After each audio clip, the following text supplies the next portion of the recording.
ફરી લઈને આવ્યો છું તમારા માટે એક નવી જ રેસીપી. બધી જ વાનગીમાં ઉપયોગ આવે તેવી મસાલા સિંગની રેસીપી.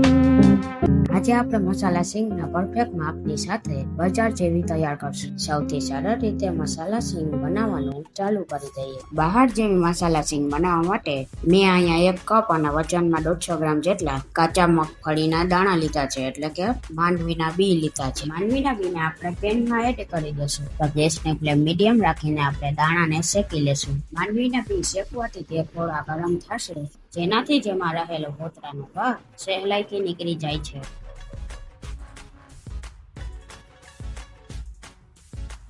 તો લગભગ 3 થી 4 મિનિટ જેવું થયું છે અને બધા જ દાણા ગરમ થઈ ગયા છે. તમે જોઈ શકો છો દાણા ગરમ થવાને લીધે દાણામાંથી ફોતરાના ભાગ નીકળવા લાગ્યો છે.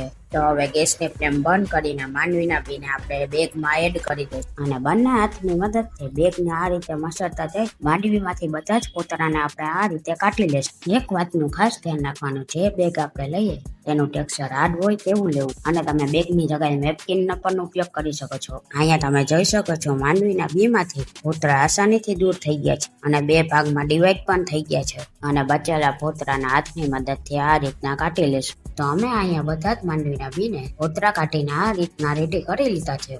તો હવે સિંગને મસાલા સાથે કોટ કરવા માટે પાનમાં 2 પાવડા એટલે કે 2 મોટી ચમચી તેલ એડ કરશું. તો અહીંયા આપણે તેલ ગરમ થઈ ગયું છે, તો તેલમાં 1/4 ટીસ્પૂન હળદર પાવડર એડ કરશું. હળદર પાવડર એડ કરવાથી સિંગમાં કલર સારો આવે છે. તો ફોતરા કાઢીને તૈયાર થયેલા માંડવીના બીને આપણે એડ કરી દઈશું. હવે તેમાં સ્વાદ અનુસાર મીઠું એટલે કે નમક એડ કરશું. અડધી ચમચી ધાણા જીરા પાવડર એડ કરશું. તો હવે અડધી ચમચી આપણે લાલ મરચું પાવડર એડ કરશું અને અડધી ચમચી તપકીરનો લોટ એડ કરશું. આ અમારા કિચનની મોનોપોલી છે. તપકીરનો લોટ એડ કરવાથી સિંગદાણાનું બહારનું લેયર એકદમ ચટપટું બની જાય છે.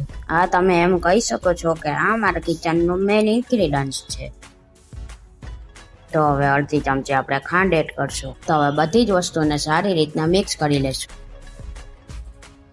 તો અહીંયા બધી જ વસ્તુ સારી રીતના મિક્સ થઈ ગઈ છે. તો સિંગદાણાને આપણે સારી રીતના શેકી લેશું અને એક વાતનું ખાસ ધ્યાન રાખવાનું કે ગેસની ફ્લેમ મીડિયમથી લો જ રાખવાની. તો બધી જ વસ્તુ સારી રીતના મિક્સ થઈ ગઈ છે. તો ઉપરથી આપણે અડધી ચમચી ગરમ મસાલો એડ કરશું અને સારી રીતના મિક્સ કરી લેશું. અહીંયા તમે જોઈ શકો છો લગભગ 2 થી 3 મિનિટ જેવું થયું છે. સિંગ દાણા તેલની સાથે સારી રીતના કોટ થઈ ગયા છે અને સારી રીતના શેકાઈને બધા જ સિંગ દાણા મસાલા સાથે સારી રીતના કોટ થઈ ગયા છે. તો હવે આ સમયે આપણે ગેસની ફ્લેમ બંધ કરી દઈશું. તો અહીંયા આપણી એકદમ બજાર જેવી અને ખૂબ જ ઓછા ખર્ચામાં પરફેક્ટ મસાલાની સાથે મસાલા સિંગ રેડી થઈ ગઈ છે. તો છે ને બનાવી એકદમ સહેલી. જો તમને અમારી આજની રેસીપી ગમી હોય તો અમારી ચેનલને સબસ્ક્રાઇબ કરવાનું ન ભૂલતા અને અમારી આ આજની રેસીપી ફ્રેન્ડ ફેમિલીમાં જરૂરથી શેર કરજો. તો ફરી મળીશું નવી રેસીપી વિડીયો સાથે.